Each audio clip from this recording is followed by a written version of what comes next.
Hi folks, Puffin here. So The Simpsons last season did a Quilloughby episode. And I gotta say y'all, this time I'm Team Quilloughby. Psych! Sorry, I didn't mean to go all Tom Hanks Jr. on you there. I was just bull plopping, and you know this man, Team Simpsons all the way. Not gonna be Team Quilloughby on this, because as you may have seen, I made a video a few months ago. Sorry, I used to like Morrissey. And the person who wrote the Simpsons episode, the Quilloughby episode, is obviously someone who liked Morrissey and was a Morrissey fan until Morrissey went fascist with the Brexiteers and the racists. And that's pretty much what my video is about. Check it out. But the main reason I wanted to mention my video is because this is an interesting phenomenon, in my opinion, where The Simpsons is famous. They've often been able to predict the future. And some of the futures they predict do come true, like Trump becoming president. Some of them don't. But they do predict the future and have this weird relationship with time. Now, you want to get on The Simpsons before you go fascist, basically. It's too bad that they didn't have a Morrissey Simpsons before, when he seemed to be like a good person. The thing about The Simpsons predicting the future is, well, the Quilloughby episode came out about a month after I made my video. So I kind of pre-predicted something that was going to be on The Simpsons. Basically, the Simpsons episode, the Quilloughby episode, is basically, sorry, I used to like Morrissey. And that's one thing that kind of made me think, whoa, I got ahead of the Simpsons on a prediction. I've predicted some things, I got a video about predicting they're going to impeach Trump on January 18th, and I put the prediction on Facebook back on November, December, sometime 2020. So some of my predictions come true, and I've got proof of it. This one was just kind of interesting because I was like, whoa, I got ahead of the Simpsons on something. And then the next episode they ran was Werner Herzog was on an episode in which they do a projection of Lisa as the president. And an interesting thing about that one is Lisa's taking office as president, and they have the ex-president still not refusing to leave, which is, a prediction about Trump, not refusing the presidency after he lost to President Joe Biden. But it's interesting because the comment that's made when he promises he'll go right after this or something like that, Lisa then says, these post-election tantrums are getting longer and longer, which is not exactly the case, because if this is the future, well, Trump's tantrum has lasted longer than that. So that future that The Simpsons projected can't come true, because before Lisa has become president, or anyone representing that or whatever, Trump's tantrum has already lasted longer than someone's first day in office. So that was a kind of an interesting thing. We've crossed the Mobius, that Simpsons probably still will predict the future in different ways, but that some things they predicted it's already been more extreme than what they predicted, a lot faster than they predicted. And that's just Trump, too. Trump's maybe a lot worse than people predicted. I was comparing this, I just rewatched the episode about Elon Musk, where he's not really presented negatively, but this is before he became a Trumper, trying to spread the Trump virus.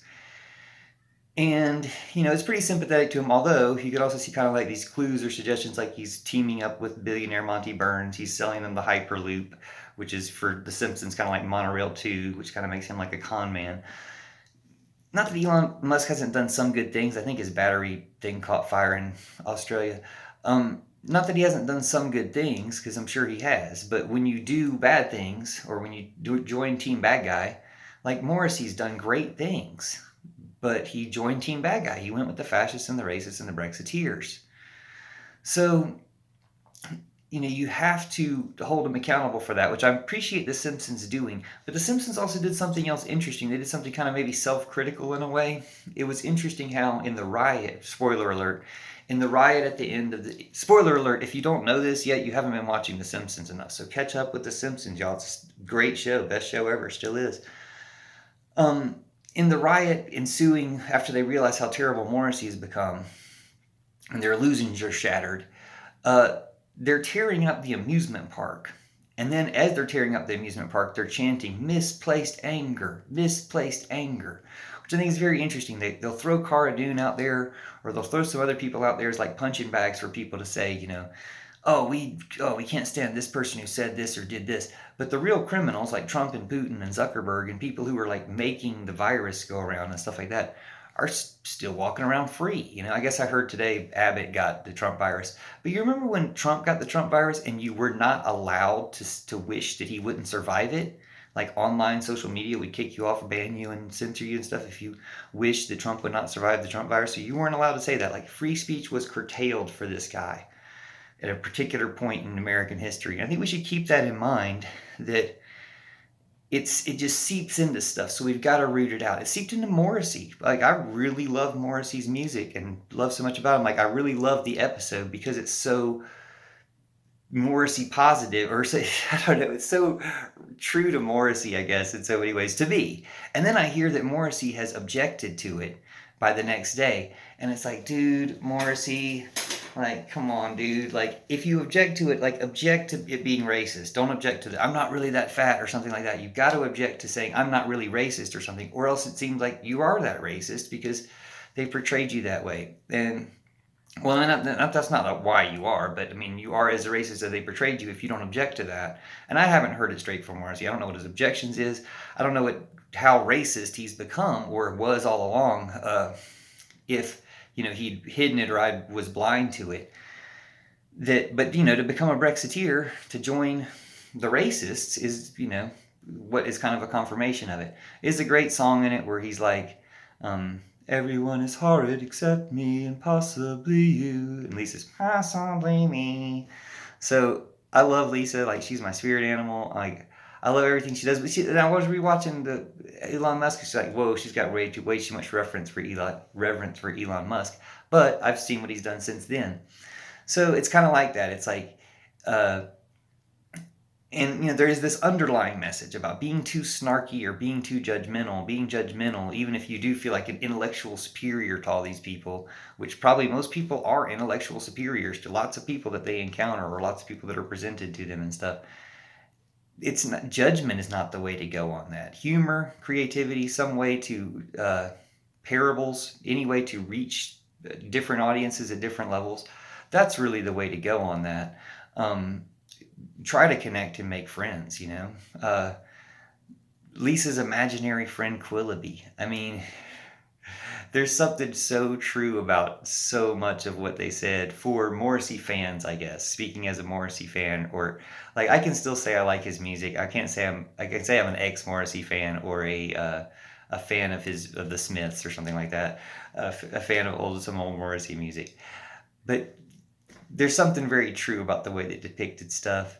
And it does remind me that while we can have these discussions between us and between figures of us, the real culprits that are giving anybody these bad decisions in the first place are these fascists. And we should all be uniting against fascists and trying to reclaim people from these negative ideologies. So that's what I would like. I would like somebody, especially when they have a platform like Morrissey does, Quilloughby.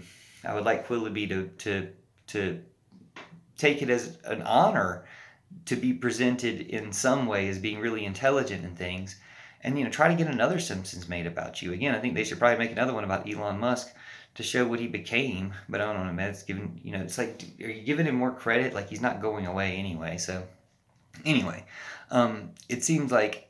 Again, I wish they'd done a Morrissey before he had gone that way, so it would have been a Morrissey episode of The Simpsons where he's presented positively. But it goes to show you, try to, you might be famous for the way you're depicted in The Simpsons as far as the way, history knows you. So try to make that a good, thing. And Simpsons, and you're awesome. Thanks for keep doing it and doing it so well. And I've been cracking up at all your stuff, so thanks so much. Leave comments, let me know what you think. And again, I don't know enough about Morrissey because I stopped paying attention to him, but I feel like if he was upset about it, his first objection should have been, I'm not actually racist and this is my reasoning. And I'm afraid I haven't heard that discussion yet, but we need to have that discussion to talk people out of that stuff. So thank you. See you soon.